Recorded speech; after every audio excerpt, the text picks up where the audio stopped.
اللہ اکبر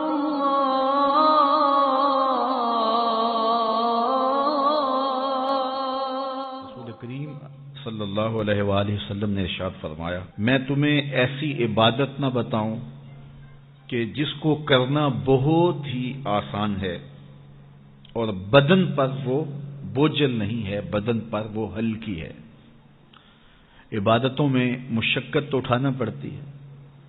آپ نماز پڑھنا چاہیں گے تو آپ کو وضو کرنا پڑے گا ٹھنڈے پانی سے، چل کے مسجد جانا پڑے گا، رکوع و سجود ہوں گے۔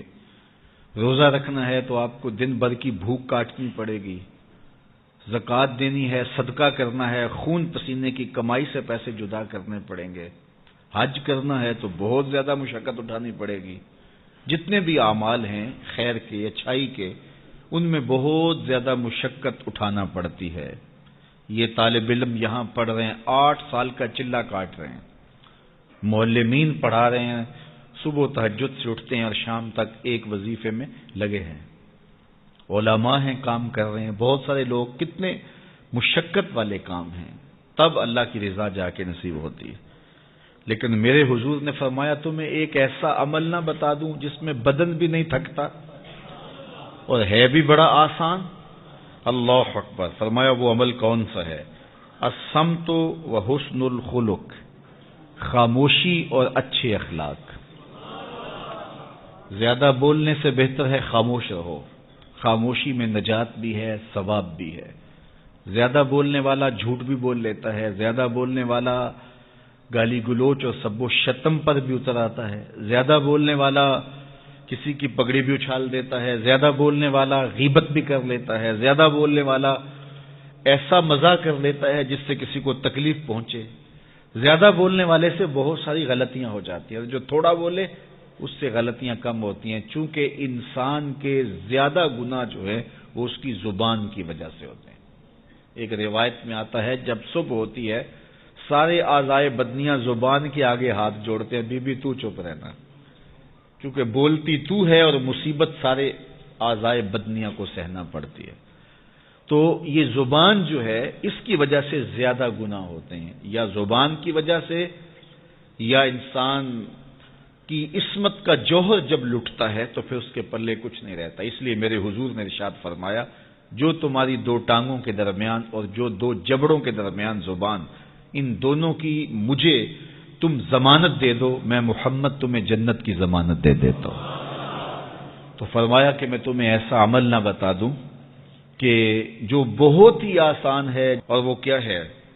الصمت، خاموشی، وحسن الخلق، اور دوسری بات اچھے اخلاق، رویوں کی خوبصورتی۔ کسی سے ملو تو ہنس کے ملو، کسی سے بات کرو تو لہجے میں نرمی ہو، کسی کی عزت آبرو کا خیال رکھو، بڑے کا احترام کرو، چھوٹے پر شفقت کرو، مخلوق خدا پر رحم کرو، اللہ کی مخلوق پر شفقت سے پیش آؤ، رسول کریم کی امت پر رحم کرو۔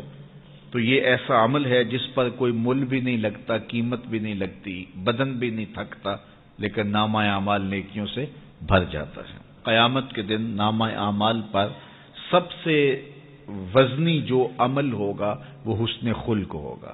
حضور نے فرمایا کہ بےہودگی اور فحش کلام کرنا، یہ سب کچھ جو ہے تو فرمایا یہ اسلام میں سے نہیں ہے، اور بہترین اسلام وہ ہے جس میں خلق اچھے ہوں۔ حضور نے ارشاد فرمایا کہ جو حسن خلق ہے یہ گناہوں کو اس طرح مٹا دیتا ہے جس طرح جو مصفہ پانی ہوتا ہے، اچھا پانی ہوتا ہے، وہ بدن سے میل کچیل اتار دیتا ہے، اور جو برے اخلاق ہیں وہ عمل کو اس طرح فاسد اور ضائع کر دیتے ہیں جس طرح شہد کے اندر سرکہ ڈال دیا جائے تو شہد صحیح نہیں رہتا۔ تو عمل اچھے ہیں لیکن بدخلقی ان اعمال کی بربادی کا سبب اور ذریعہ بن جاتی ہے۔ اللہ جل شانہ ہمیں معاملات کے اندر خوبصورتیاں نصیب فرمائے، رفق، نرمی نصیب کرے، معاف کر دینے کی توفیق نصیب